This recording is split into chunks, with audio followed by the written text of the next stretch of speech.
Bueno, estudiantes, esta es ya el último video relativo a la última clase de los contenidos del Alto Imperio Romano, que es donde nosotros quedamos en historia antigua, ya que después medieval se reinicia a partir de la dinastía de los Severos, que es la última dinastía, una dinastía de transición entre el Alto Imperio y el dominado.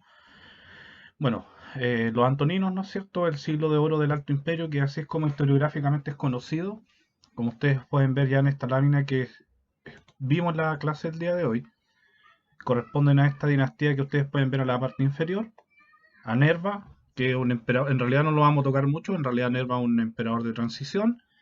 A raíz del asesinato de Domiciano, el Senado nombra a Nerva, alguien de mucha edad, que después durante su mandato, por ciertas conspiraciones de la Guardia Pretoriana, presiones también políticas, nombra como heredero al trono a Trajano, un general, hijo de un general de la época de Vespasiano, y él mismo también un general exitoso.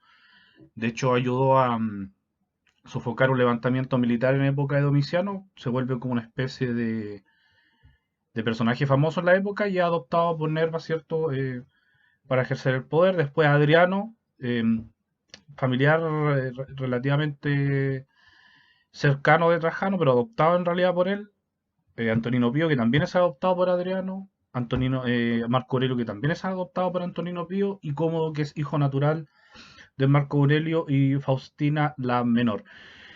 Por eso también, debido al tema de la adopción, esta dinastía recibe el nombre de los emperadores adoptivos, ¿vale? Otro nombre que recibe la dinastía. Por lo general se suele señalar historiográficamente que los antoninos es una época de oro, que es una época en la cual finalmente el Imperio Romano alcanza su plenitud, lo cual es relativamente certero, aunque también hay cuestiones propagandísticas que intervienen en esa visión, donde el mundo romano se unifica desde un punto de vista cultural, se solidifica la mezcla cultural grecolatina, pero también donde empiezan a centralizarse el poder y empiezan a crearse nuevas dinámicas y nuevos simbolismos de poder.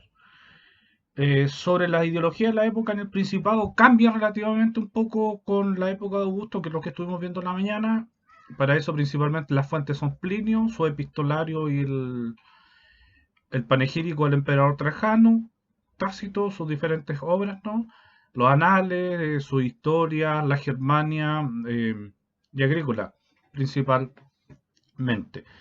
Hablamos también de la idea de una época en que el emperador va a centralizar el poder, mucho más que antes, pero los nuevos simbolismos nos hablan de el surgimiento de unos nuevos valores. De hecho, si nosotros vemos este mapa conceptual, a proyectarse ahora, cierto, los antoninos primero, ya lo acabo de mencionar yo, es una época de oro, pero a la vez una época de transición. Es la época en que el Imperio Romano alcanza su punto culminante en expansión, en territorio, donde el crecimiento económico también va muy bien aparejado. Es el último impulso expansivo con la anexión de Dacia y la incorporación de su oro al tesoro público romano.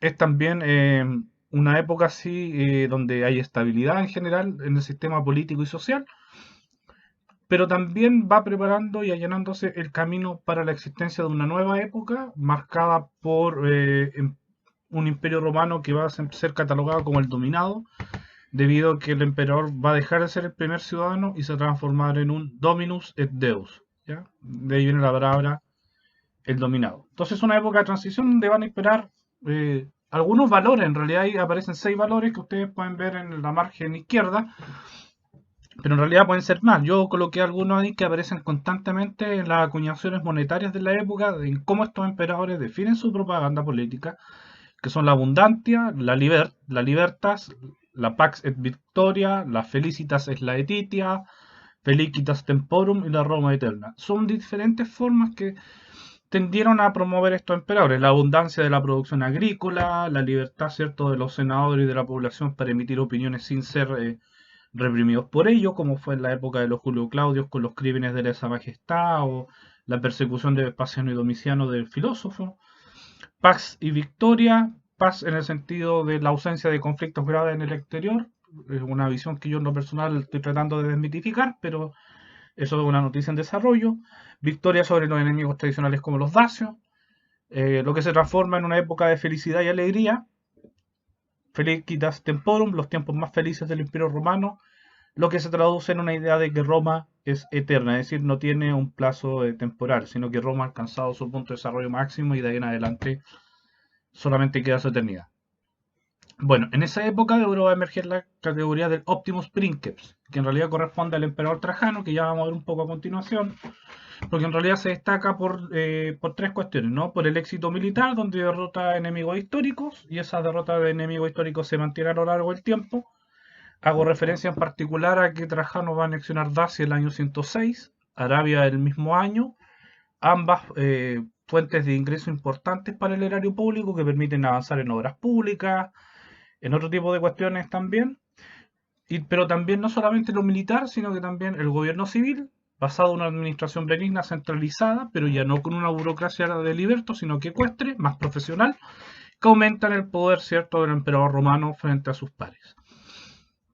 Esta administración benigna tiene que ver también con construcciones de obras públicas en beneficio de la sociedad, aumento de la ciudadanía, políticas sociales como los alimenta de Trajano, que después son proseguidos por Adriano y Antonino Pío, también ampliada a las mujeres, que es un programa que nosotros hoy día conoceríamos en Chile como la JUNAEF, por poner solamente una política de esta administración benigna.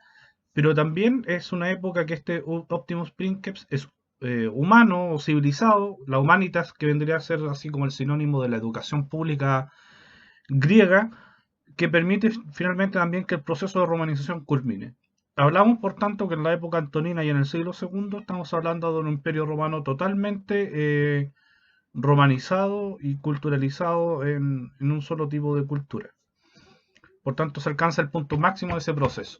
En el fondo, hacia finales del siglo II, todos los territorios del Imperio Romano van a estar unificados desde un punto de vista cultural. Y eso es lo que podemos ver, ¿cierto?, en la barra derecha. Hay un proceso de romanización donde hay tres procesos con los cuales se amplía. Primero, por la concesión constante del derecho romano a los auxilias, que eran las tropas de origen étnico que terminan finalmente por adherirse a este ideal cultural romano. Si bien son étnicas, sus oficiales son romanos, por tanto, ellos tienen que aprender latín, participan de todo este proceso y se van romanizando. Los provinciales que además empiezan a participar mucho más del gobierno regionales, y también central. Y hay una concesión de ciudadanía constante que termina por crear una unificación ideológica del Orbis Terrarum, es decir, del Orbis o del mundo controlado por Roma. Eso se traduce en tres cuestiones: en el sincretismo latino-griego, cultural, en una provincialización de Roma, es decir, Roma romaniza, pero también se provincializa a la vez, ya vamos a ver quizás por ahí algún ejemplo, y por último, el Orbis Romanus se define espacialmente. Con Trajano ya se pone totalmente fin al proceso expansionista romano. En realidad se había detenido, pero Trajano lo reinicia. Pero la muerte de Trajano en campaña en Persia y la posterior idea de Trajano de Adriano, de no seguirse expandiendo, termina por crear un imperio romano con límites bastante definidos, que son los que nosotros hemos visto en parte, ¿cierto?, en la clase en la mañana. Bueno, aquí hay una cita que es interesante, que tiene que ver con esta visión historiográfica de Roma, ¿cierto? Edward Gibbon, un historiador británico de finales del siglo XVIII, cuando recién se empiezan a redescubrir las ruinas del foro, o también la epigrafía y la numismática empiezan a pegar con más fuerza, en el sentido de que la historia también es una ciencia que se empieza a complejizar, a volverse más científica, no una mera narración.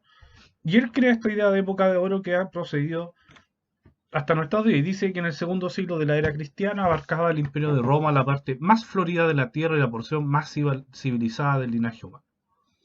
Resguardaba los confines de tal dilatada monarquía con la fama antigua y el valor disciplinado, el influjo apacible y eficaz de leyes y costumbres habían ido gradualmente hermanando las provincias. Es decir, el proceso de romanización había llegado a su fin. Disfrutaban y abusaban sus pacíficos moradores de las ventajas del caudal y el lujo, y conservábase todavía con decoroso acatamiento la imagen de una constitución libre. Poseía al parecer el Senado romano la autoridad soberana y trasladaba a los emperadores la potestad ejecutiva del gobierno. Por el espacio venturoso de más de 80 años manejó de la administración pública el punto honoroso desempeño de Nerva, Trajano, Adriano y los dos Antoninos. Y tanto en este como en el siguiente capítulo vamos a describir la prosperidad y luego desde la muerte de Marco Antonino, Marco Aurelio, a puntualizar las circunstancias más abultadas de su decadencia y ruina, trastorno para siempre memorable y todavía perceptible entre las principales naciones del orbe. Bueno, Edward Gibbon, ¿cierto? En su libro La decadencia del Imperio Romano sostiene que el imperio hacia el siglo II era su época de oro, llega el emperador Cómodo, que lo vamos a ver al final, y se inicia un declive total del sistema imperial romano y con eso de la sociedad existente hasta aquel modo. Esa es una visión que tradicionalmente ha imperado hasta mediados del siglo XX. Después la famosa crisis del siglo III que sobreviene a los antoninos también ha sido reestudiada, pero eso es algo ya de contenido futuro. Pasemos ahora, eh, bueno, perdón, una cita aquí, ¿cierto? De Anthony Birley, un historiador muy famoso por ser el biógrafo de Adriano, ¿cierto? Under the far sector rule of the five good emperors, the Roman world enjoyed a period of unexampled prosperity and peace, ¿cierto? Bajo la larga visión de estos cinco grandes buenos emperadores, que es otra manera de denominar el periodo, the five good emperors, el mundo romano, ¿cierto? Disfrutó de un inejemplificado, ¿cierto? Época de prosperidad o periodo, ¿cierto? De prosperidad y paz. Es como, vuelvo a insistir que esa es la misma idea que se repetía del historiador anterior, ¿no? Ahí ustedes ven una moneda acuñada en tiempos de Adriano, con la leyenda Hilaritas, como la risa, la felicidad, la alegría, donde ven una mujer ustedes con un ramo en la mano, símbolo de victoria, de abundancia, de producción agrícola, una cornucopia, que es un cuerno en la otra mano que significa abundancia y dos niños a sus pies, que también significa crecimiento demográfico, abundancia, entre otras cosas. Por eso coloco la moneda como un poco símbolo de la época. Y ahí hay varios conceptos que ya hemos mencionado en la parte anterior, ¿no? La paz, la seguridad faltaban, los emperadores vistos como los restauradores de la tierra, el Optimus Princeps, la Humanitas, entre otros valores que ya he mencionado. Bueno, vamos a ver un poco la obra de los emperadores. En primer lugar, Trajano, el Optimus Princeps, que en realidad es conocido así por dos vertientes, ¿no? Por su administración civil y por su administración militar. Es un emperador que llega después de Domiciano, como que tiende a alivianar un poco su mano y el peso dictatorial de Domiciano. Es un emperador de origen militar, de origen hispánico, de hecho es el primer emperador de origen regional, provincial, desde la Bética, de Itálica, ¿no? De la actual, al norte de la actual Sevilla. Y de hecho es un emperador que tiene una trayectoria meritocrática provincial. Entonces tiene la gracia de ser el primer emperador provincial, un emperador que sabe de guerra, pero una administración que no por eso, ¿cierto?, deja de administrar mejor los asuntos de la paz.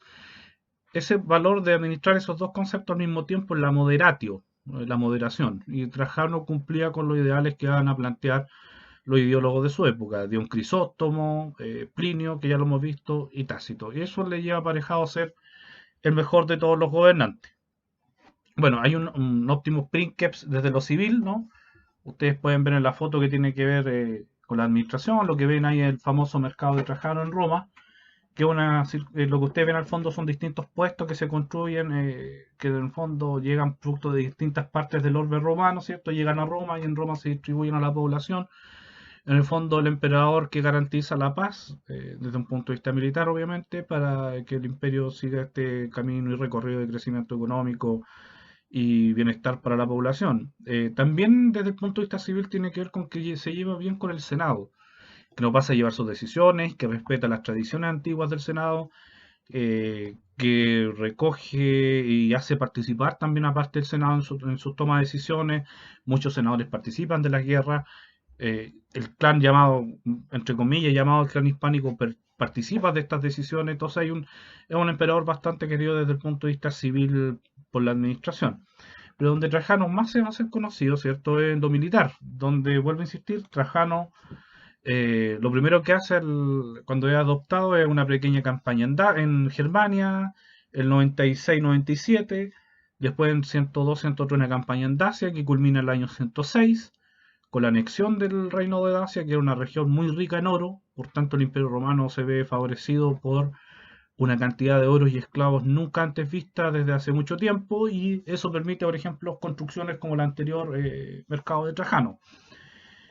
Lo que ustedes ven al costado, ¿no? Es la columna de Trajano, que es una columna que conmemora este triunfo sobre Dacia, que en el fondo tenemos que pensar que era como la televisión, la prensa o cualquier otro mecanismo de difusión hoy día de noticias. Este es el medio oficial de difusión, en este caso, de las conquistas del emperador Trajano en Dacia. Junto a ello desarrolla una última campaña en Oriente. Algunos dicen que queriendo imitar a Alejandro Magno o para controlar las rutas comerciales, o, entre otros factores, y eso permite finalmente que Trajano se transforme en el Optimus Sprinter desde lo militar. Muere en campaña el año 117, dejando la campaña inconclusa. Su sucesor Adriano decide detener las conquistas porque el ejército romano había principalmente establecido ya un límite entre las tropas, los refuerzos, los suministros, entre otras cosas. Otros dicen que Adriano no era el sucesor, sino que usurpa el poder patrocinado por la esposa de Trajano, por Plotina, pero la verdad es que no tenemos eso son noticias, ¿cierto? Por ahí que algunos hicieron circular probablemente. Pero Adriano es bastante probable haya sido el sucesor ideal. Eutropio en el siglo IV nos decía sobre Trajano que a Nerva le sucedió Ulpio Crinito Trajano, nacido en Itálica, en Hispania. De familia más antigua que ilustre, pues su padre fue el primero en llegar a cónsul. Su padre había sido un general famoso de la época de Vespasiano. Participó con él en la campaña en Judea, gobernó provincias orientales, era un general muy hábil. Fue nombrado emperador en Agripina, en la Galia. Administró el Estado de manera que motivadamente aventajó a todos los emperadores, siendo un hombre de inusitada bondad y energía.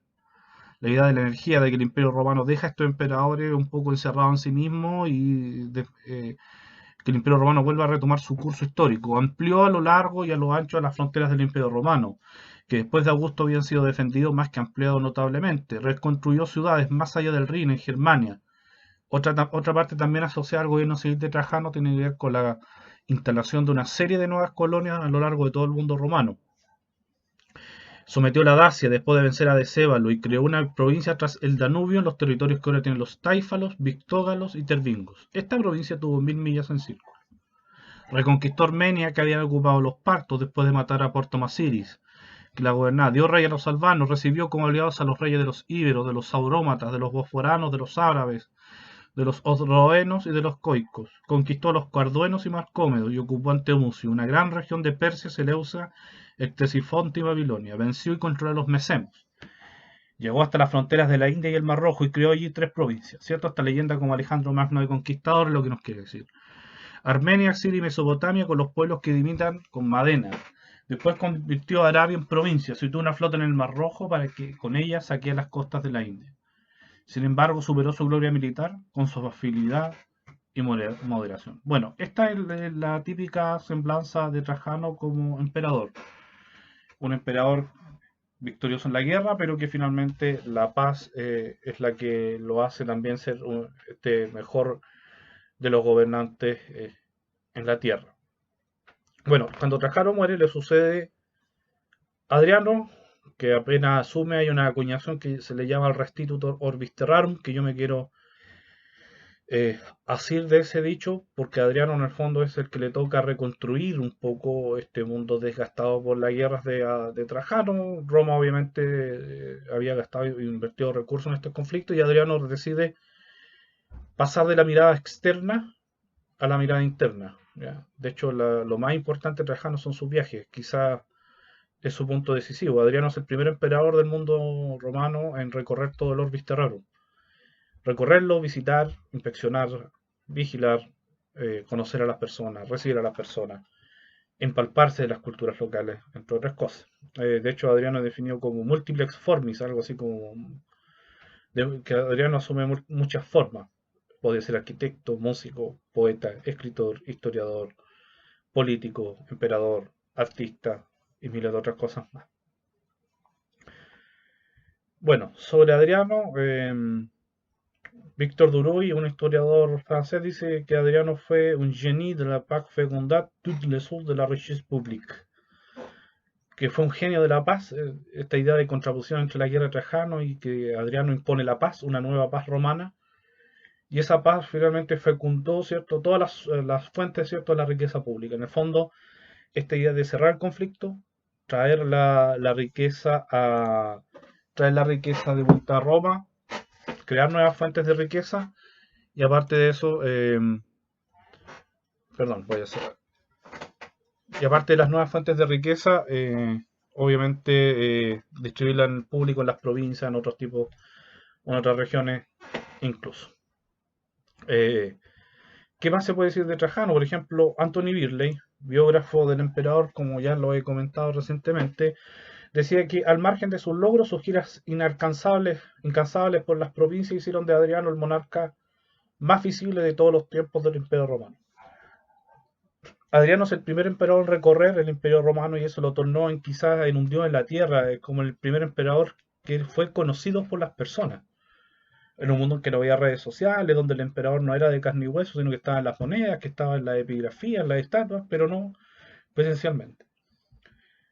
Juan Manuel Cortés Copete, que es el profesor que aparece ahí, ¿cierto? De la Universidad Pablo de Olavide de Sevilla, un gran amigo también, quizá el mejor historiador que se refiere a Adriano desde un punto de vista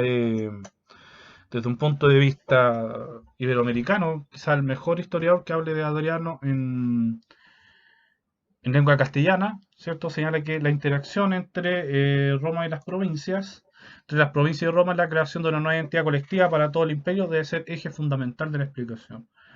Es decir, con Adriano, cuando mira hacia el interior, lo que hace Adriano es crear una identidad colectiva para el imperio romano. Ya no es solamente Roma. Es decir, Roma como el apelativo geográfico de una ciudad se transforma en el apelativo geográfico de todo el imperio. Y eso es un cambio cultural no menor que va a impulsar el emperador Adriano con sus recorridos y otras cosas que vamos a ver a continuación. Bueno, de hecho, lo principal tiene que ver un poco con el Adventus, que son los viajes, vuelvo a insistir, que hizo el emperador. Si ustedes ven el mapa, las provincias que aparecen en color rojo son aquellas provincias que no tienen una serie en su acuñación iconográfica. El mapa de un artículo que está subido en plataforma, por si acaso, por eso dice caso 4.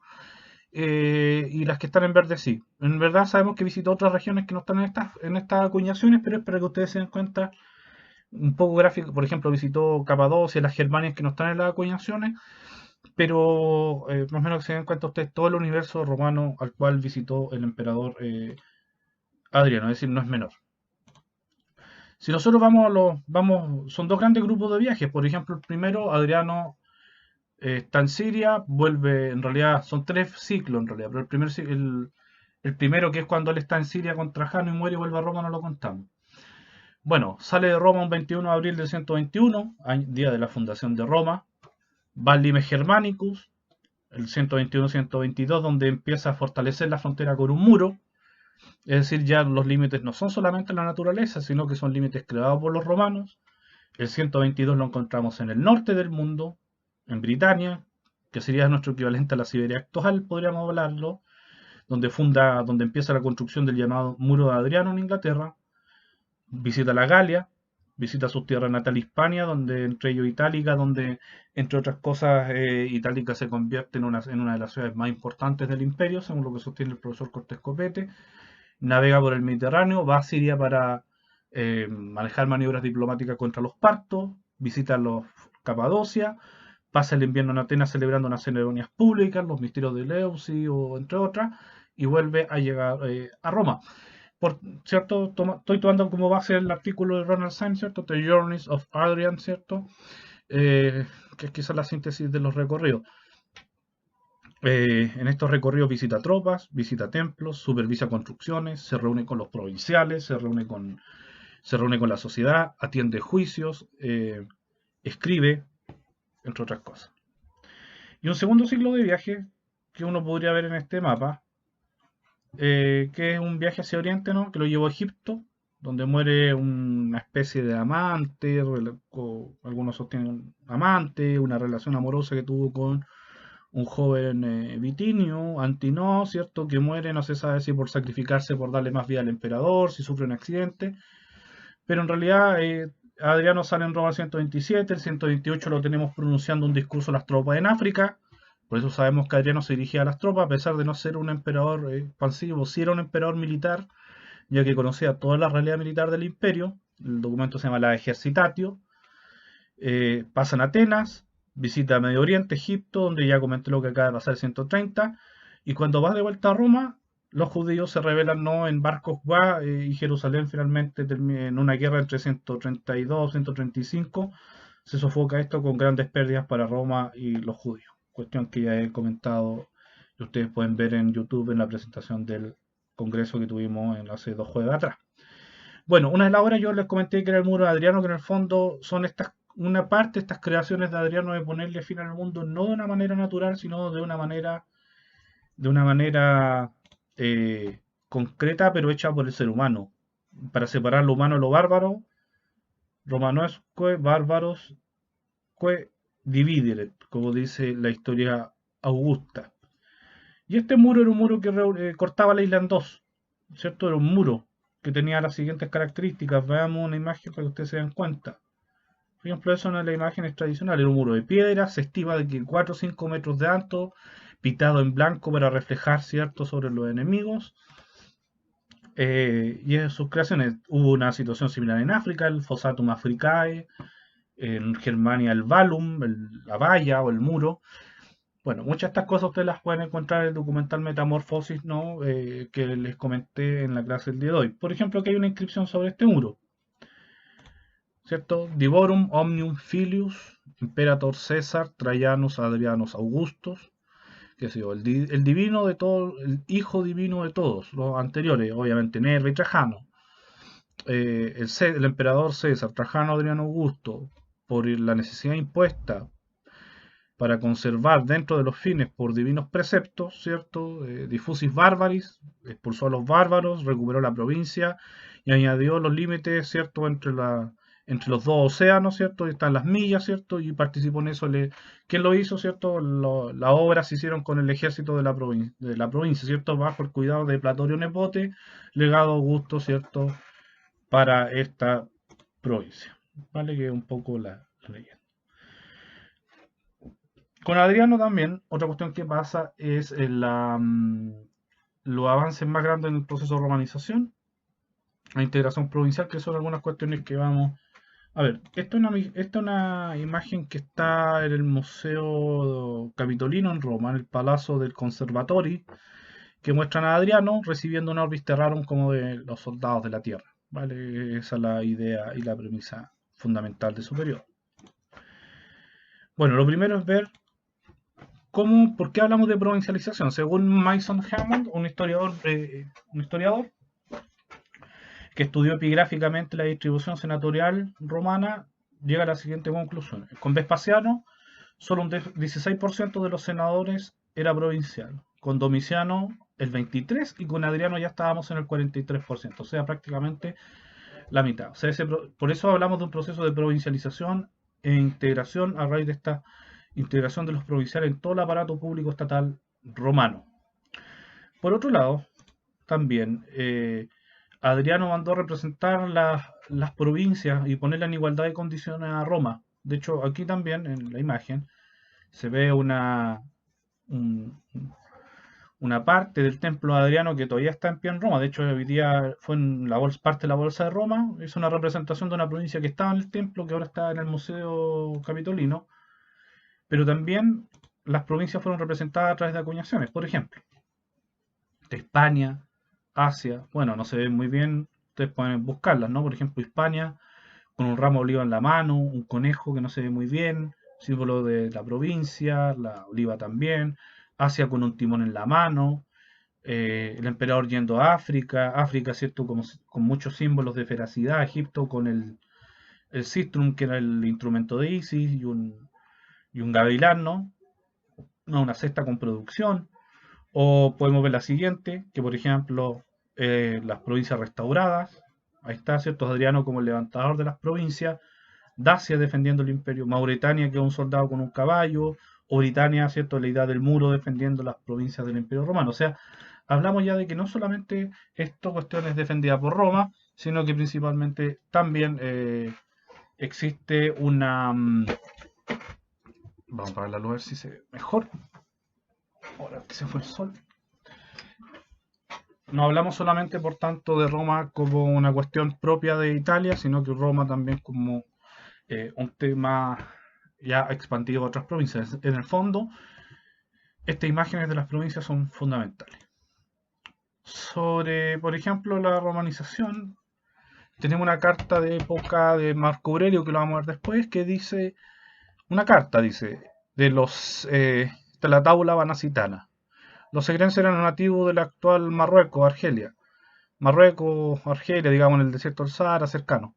Hemos leído la petición de Julianus, del pueblo de Segrenses, adjunto a su carta, y aunque no es costumbre otorgar ciudadanía romana a los miembros de estas tribus, si no fuera por méritos incuestionables que llaman el favor imperial, ya que afirmas que pertenece al primero de su pueblo, princeps de su pueblo, y que ha demostrado una gran lealtad al mostrar su sumisión a nuestros intereses, considerando por otro lado que podemos pensar que casi no hay familias de segrenses que puedan valerse de servicios comparables a los suyos.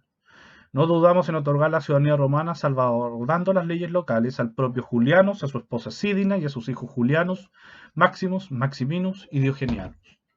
O sea, la integración ya y la romanización está llegando hasta las tribus más apartadas de África, lo que obviamente es una muestra de una nueva señal de estos nuevos tiempos. O por ejemplo el discurso de Leovístides, ¿no? Que dice, se llama el discurso a Roma. Y esto, de entre todo, es lo que merece mayor atención y admiración de vuestra organización política. La grandeza de la empresa, pues nada se le parece.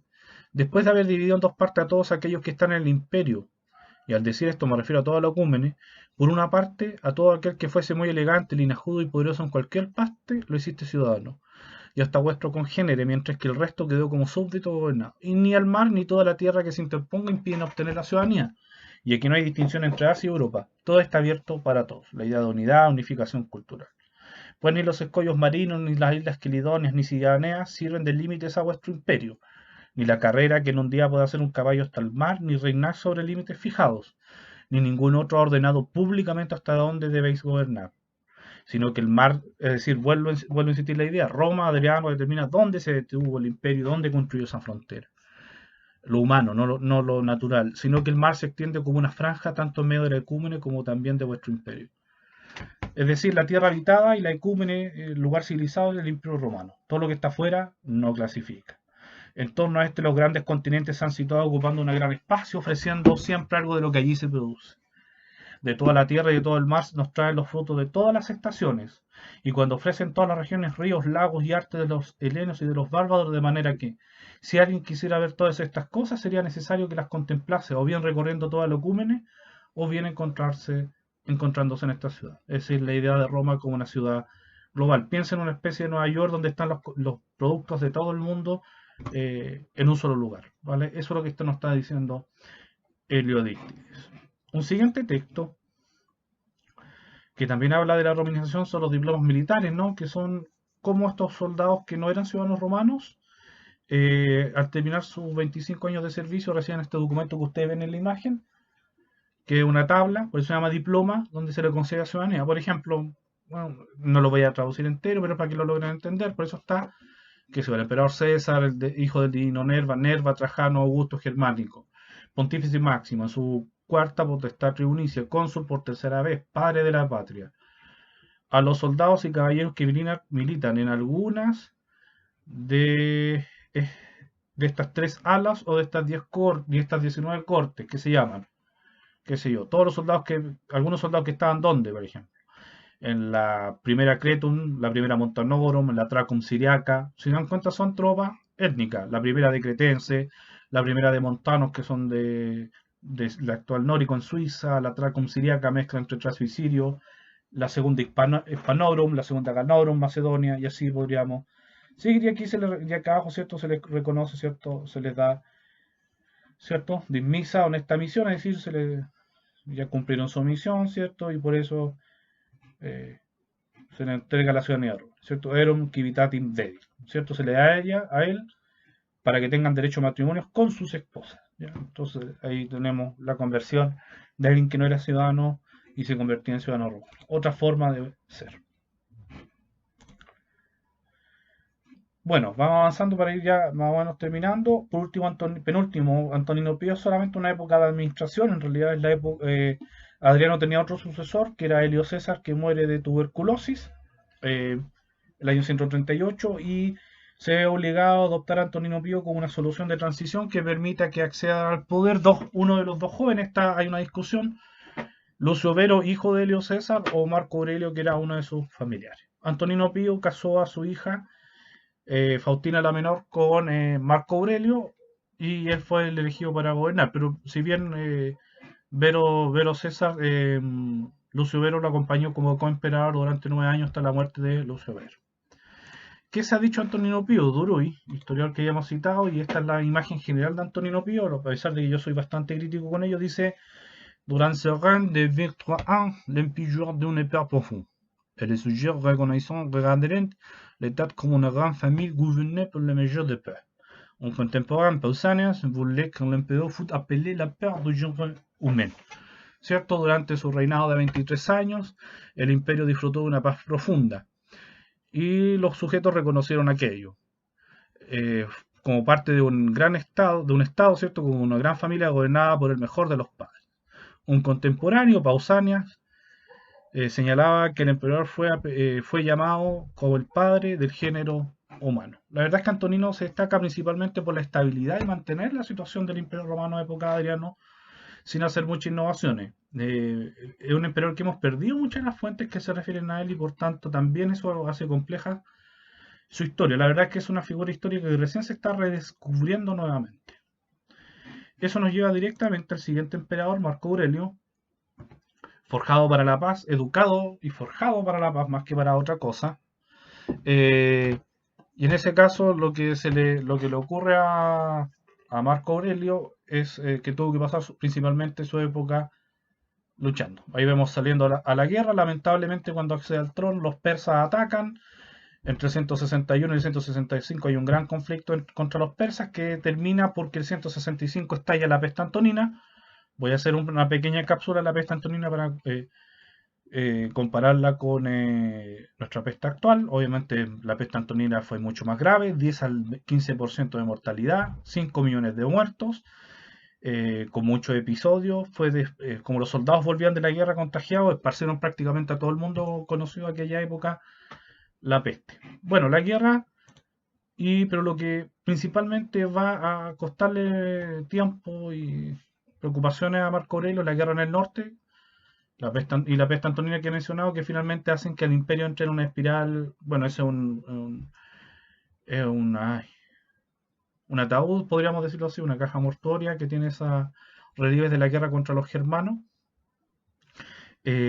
Marco Aurelio finalmente se pasa luchando la mayor parte de su mandato. El 165 termina las guerras en Oriente, está ahí en el norte. Termina el 170, vuelven a estallar el 175 hasta el 180, que es el año que muere el mismo aquejado por la peste en Vindobona, la actual Viena. O algunos dicen que en Carnuntum, que es una ciudad que está a medio camino entre Bratislava y Viena.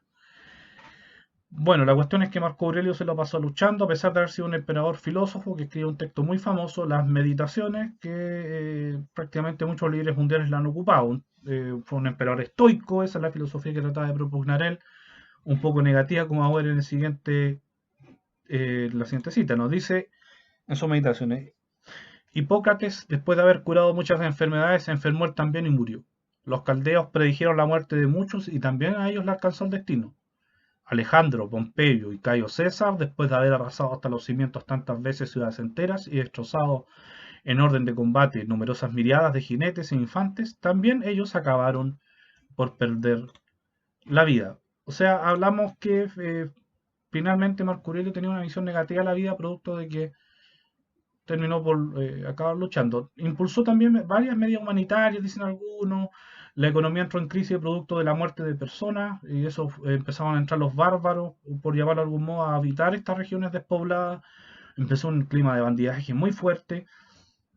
Entonces también estamos ante la presencia de un emperador que ha sido reestudiado en el último tiempo. Hay una versión en que los presentan como un emperador muy bueno y otros que lo presentan como un emperador muy malo. ¿Cierto? Fraschetti, el último tiempo, con su biografía del 2012, 13 por ahí, es quien más ha reestudiado esta imagen. En lo personal estoy un poco con la idea de Fraschetti.